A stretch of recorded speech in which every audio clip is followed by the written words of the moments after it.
Au-dessus là. On appelle ça le plateau de Peyremal.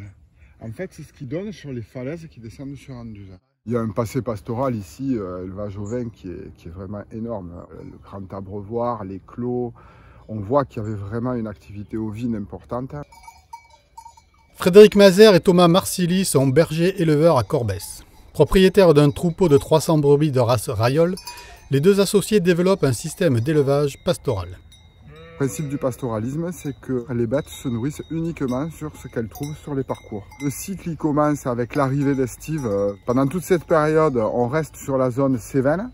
De février jusqu'à mi-mars, on pâture dans les vignes.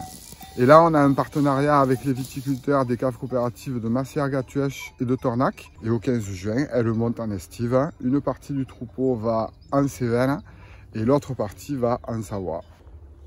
Le territoire d'Écosse et Cévennes a été inscrit sur la liste du patrimoine mondial de l'UNESCO en 2011 en tant que paysage culturel de l'agro-pastoralisme méditerranéen. Au-delà de la carte postale du berger menant son troupeau à l'estive, existe-t-il un avenir pour l'élevage pastoral sur le territoire des Cévennes et Basses-Cévennes? Nous, on est sur un système de précarité totale en termes de foncier. Bon, dans la mesure où là, il y a beaucoup d'endroits qui se sont perdus, on n'a pas de mal à en trouver. Ce qu'il y a de super, c'est que quand on revient, les brebis, en nettoyant, en mangeant, elles se recréent leur pâturage. Chaque pâturage, on n'y vient qu'une fois par an. Donc du coup, la végétation a le temps de se ressourcer, de se régénérer. Partout où on passe, la biodiversité explose.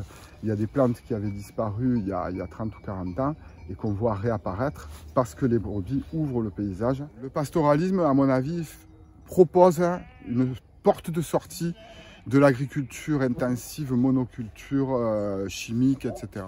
Si politiquement on est suivi, à mon avis, il y a un super avenir pour le pastoralisme.